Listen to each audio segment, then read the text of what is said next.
Bom, pessoal, voltando aqui, eu falei para vocês como que a gente definiu, né, os principais problemas. A gente veio da análise de tarefa, definiu o conceito principal do produto, analisou como que ele poderia falhar e já fez correções prévias utilizando o FIMEA, ele comparou o produto com outros produtos no mercado através da matriz de Kahn. Então a gente sabe o que, é que ele tem e como que ele poderia ser melhor recebido no mercado pelos atrativos, né? Então a gente tem básicos, esperados e atrativos. Não posso deixar de citar a matriz de Pugh, que ele vai fazer uma comparação qualitativa realmente comparando com 3 ou 4 produtos diferentes. Então a matriz de Pugh também é muito interessante para isso aí. E a gente vai falar agora sobre o ambiente CAD. Tá? Antes de eu mostrar a peça para vocês, vou deixar aí a tela em branco. O interessante é o seguinte, dentro dessa exposição aí que foi feita, antes de eu mostrar o desenho, todo mundo consegue imaginar a peça? A gente sabe que ela é curva, primeiro de tudo, para resolver os 90 graus. A gente sabe que ela tem que ter um certo ambiente de transição para que saia do gargalo para a base. A gente sabe que ela tem que transportar por gargalo, então ela vai ser um perfil para o gargalo encaixar aqui em cima. A gente sabe que ela tem que ter regulagem, então eu tenho que ter alguma coisa que levante ou desça ela, né? Então provavelmente ela vai estar num pé, né? Regulado. E isso a gente sabe e a gente ainda não desenhou, tá? A gente sabe que tem que ter o perfil bem lisinho para a garrafa passar. Então, a gente sabe e ainda não desenhou, mas vocês conseguem imaginar? Imagina aí um pouquinho.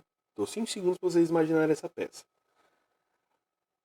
O que o ambiente CAD faz é justamente isso. A gente tem a possibilidade de imaginar e de desenhar.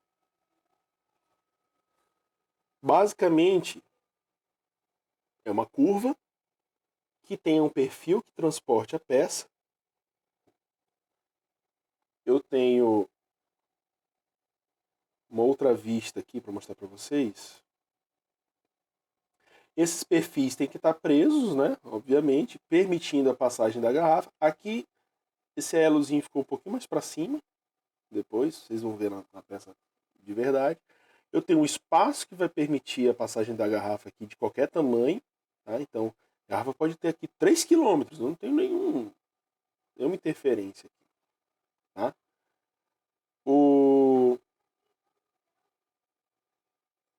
perfil, né, é reto nesse sentido aqui. Opa, passou para a peça. O perfil ele é reto, né, no sentido horizontal aqui da peça. Então, se a gente vê ela de frente aqui, tá, ele é reto nesse sentido, ele não impede o transporte. E depois da peça desenhada, como eu já adiantei aqui para vocês, a peça feita. Tá? Então, desse modo aqui, a gente conseguiu tirar a garrafa, trazer para cá. Eu tenho um ambiente de transição aqui. Eu tenho um pé regulador e eu tenho um perfil que permite a garrafa passar livremente só pelo gargalo. O ambiente CAD ele fornece isso. Antes da gente pegar metal, lixadeira, solda, tempo de funcionário, a gente desenha no CAD, voltando um pouquinho aqui, e consegue entender se essa peça vai funcionar ou não. Fazer um parêntese bem destacado aqui. Na situação que eu estava, eu conseguia fazer a peça dentro do ambiente da fábrica. A gente tinha uma oficina com torno, com solda, com mecânico disponível. Então a gente fez esse projeto de uma forma bem objetiva. Mas imagine o seguinte, você não tem essa estrutura dentro da fábrica, você vai mandar para um torneiro. Como que você vai passar as medidas, como que você vai passar o formato da peça para o torneiro, o soldador fazer? Tá? Antes da ideia do CAD, quando a gente estava bem aqui nessa etapa aqui ainda, a gente não tinha o desenho da peça. Você ia ter que fazer o quê? Passar 30, 40 minutos no telefone explicando qual era a peça, qual era o tamanho, tá? E muito provavelmente o cara ia pedir 2, 3 dias, alguma quantidade de dinheiro, e quando ele terminasse a peça não ia estar do jeito que você falava. Parece aquela brincadeira do telefone sem fio. Se você não usar o desenho técnico, no máximo você vai fazer um esboço, que se não for muito bem feito, também vai causar problemas. Então, assim, o desenho técnico, ele ajuda nessa comunicação, tá? A visualização da peça em um ambiente de desenho, né? E a informação de medidas, tá? Então, o que acontece? Não necessariamente precisa ser o CAD, não necessariamente precisa ser computadorizado. Antigamente se fazia isso, sem computador. Como é que fazia? Prancheta, desenho, medida, vista frontal, vista superior, vista lateral, tá? É uma coisa bem da essência da engenharia, assim, que é importante pontuar isso aqui. Não, não esqueçam da base, do cerne da engenharia. Tá? Então, assim, é uma coisa raiz mesmo. Tá? Então, não esqueçam disso aí. Nossos antepassados faziam isso sem CAD. Então, é usar o CAD a nosso favor, não se refém dele. Beleza? Fecha parênteses e vamos falar um pouquinho mais da peça aqui. Então, imagina a situação que a gente passou todas as medidas aqui, o cara fez a peça do jeito que eu pedi e tá aqui funcionando, né? Eu acho que eu coloquei uma animaçãozinha aqui, vamos ver se vai rodar. Tá aqui, tá rodando devagarinho. Então, basicamente, explicando aí, a garrafa sai da máquina, ela tem um movimento alterado aí de passar reto para ela conseguir fazer essa curva aqui 90 graus e entrar na esteira, tá? A gente tem um momento de transição aqui bem curtinho, então foi uma melhoria que a gente conseguiu fazer, certo?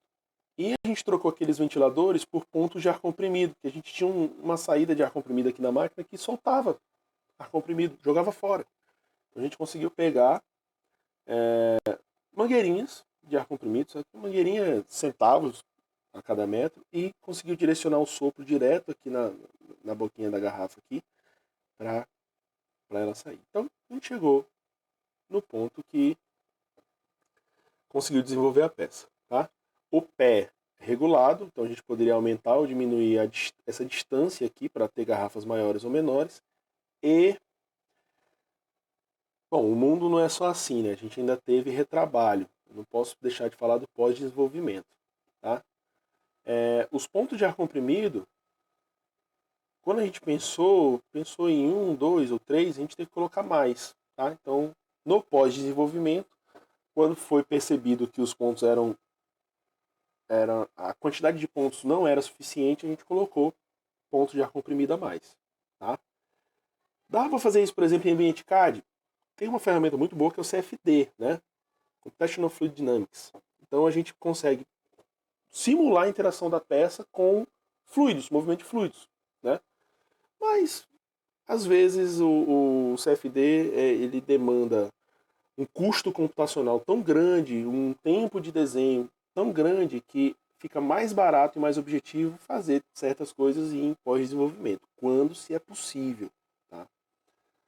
No geral, o CFD acaba barateando custos de túnel de vento, tempo de fabricação de protótipo, enfim. Tá? Eu acho que ainda tenho mais algum pós-desenvolvimento para falar.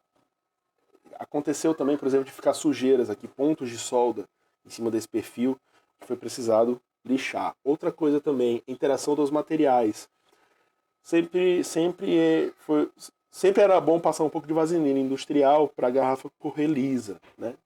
Vaselina industrial, food grade, tá? Importante pontuar isso aí. Grau alimentício, não trazia contaminação para o produto. Tá? Então, gente, encerrando aqui a discussão, espero que vocês tenham gostado. Eu espero reforçar isso aí, que não tem receita de bolo, tá? Isso é um produto que foi feito, né? Só caso meu, eu teria aí mais alguns cases para mostrar para vocês, e vocês iam ver que são, são processos diferentes, cada produto pede alguma coisa diferente. Então, a, a trajetória do desenvolvimento de produto, ele não tem etapas fixas. O que tem é o seguinte: começo, necessidade. Essa necessidade vai ser atendida por ferramenta X. Você sabe usar ela? Você usa. Você não sabe? Você se engata. Tá? Então, precisou, você tem. Passou para o próximo. Precisou, você tem. Passou para o próximo até chegar no produto final. Então, eu acho que o mais interessante é a gente perceber como que usa as ferramentas, né, de desenvolvimento de produto. Importante perceber, esse produto poderia ser feito com um passo de um protótipo, botar para funcionar e pós-desenvolvimento. Tá? Então, eu precisava de todas essas ferramentas para usar isso aí? Ferramentas demais? Não. Mas, com certeza, o uso delas tornou o processo de desenvolvimento de produto mais objetivo, com menos retrabalho e provavelmente com menos desperdício. Tá? Então, é uma outra coisa também que é importante pontuar. Existem outras ferramentas? Sim. Mas também tem ferramentas que são, que dependendo do que você coloca, é uma ferramenta que não tem aplicação. Por exemplo, vou falar do QFD. Por que eu não usei QFD aí? O QFD ele tem uma análise muito precisa, muito efetiva do que o cliente quer. Mas nesse caso, a gente estava trabalhando com um cliente interno. Tá? Então, para entender o que o cliente interno quer, foi necessária apenas análise de tarefa. Eu não precisei tomar mão de uma ferramenta como o QFD, que é uma ferramenta que não é trivial, uma ferramenta que tem um nível de complexidade, né? Não é fácil de usar, não é uma ferramenta fácil de se expor para pessoas leigas. Então, quem consegue ler um QFD é quem pelo menos consegue fazer um QFD. Para você explicar um QFD para uma pessoa leiga, você precisa ensinar QFD para ela. Tá? E o tempo que eu poderia estar, por exemplo, preenchendo um QFD, eu estou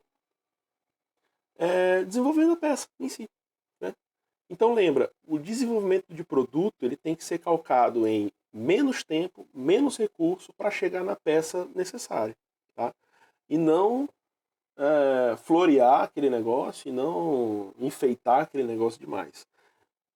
Um exemplo que eu dou foi o uso do Fimea que eu fiz nessa peça. Né? Então eu fiz um Fimea simples, sem análise quantitativa, que conseguiu me identificar. Então esse Fimea, por exemplo, se eu não precisasse mostrar para ninguém, a filosofia Fimea eu faria olhando a peça, falando, oh, isso vai dar errado, isso vai dar certo, vamos corrigir assim.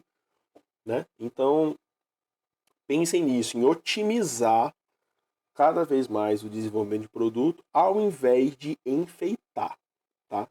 Porque como eu coloquei aí em negrito aí, o principal foco do desenvolvimento de produto é resolver problema, não é criar problema.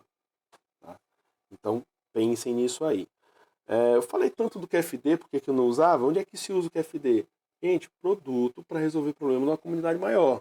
Produto que vai ser colocado em série. Produto que o cliente não é você. Nesse caso aí do cliente interno, o cliente é quem está desenvolvendo. Quando o cliente não é você, você tem que tentar entender o que é essa voz do cliente. Tá? E o QFD, ele precisa de uma metodologia anterior para alimentar ele. Surveys, né? Pesquisas abertas, pesquisas fechadas, para você colocar os pesos. Aquilo não pode sair só da sua cabeça. Tá? Então o QFD é uma ferramenta poderosíssima que, quando bem aplicada, ela dá resultados maravilhosos. Beleza? Eu acho que no mais é isso aí. Eu não posso deixar de citar as referências aqui que eu usei. Se tiver faltado alguma referência aí, eu posso falar no final, em outro momento. E tchau, né? Já deu, né? Pessoal, estou disponível para tirar dúvidas, beleza? Qualquer coisa é só mandar uma mensagenzinha aí. No momento que eu estou gravando essa aula, a gente está com 2 artigos de desenvolvimento de produto rodando. Um já está no prelo e o outro está sendo avaliado. Um desses é inclusive um produto para solucionar ou ajudar a solucionar essa problemática aí da pandemia, do coronavírus. Então, isso deixa a gente muito contente, porque mostra que a ciência não está longe da realidade, na verdade é a ciência que vai mudar essa realidade aí que a gente vive. Beleza? Então, espero muito em breve, depois dos artigos publicados, estar gravando outras aulas para vocês de desenvolvimento de produtos num universo totalmente diferente e mostrando que, enfim, o conhecimento é o mesmo, a gente vai aplicar em áreas diferentes. E eu estou aplicando aí na indústria de alimentos, né? Mas numa peça mecânica, uma peça que não é alimento, né? Mas que vai solucionar aí problemas da indústria de alimentos. E todo esse conhecimento pode ser usado para desenvolver alimentos, para desenvolver métodos, para desenvolver perfume, para desenvolver qualquer coisa. Tá? Então a aplicação também é um universo enorme. Beleza? Espero muito em breve estar gravando essas outras aulas para vocês, depois da publicação dos artigos, e quero o feedback de vocês aí. Qualquer dúvida, manda mensagem. Tranquilo? Dá uma pausinha aqui e até mais. Valeu, galera. Estamos à disposição. Valeu.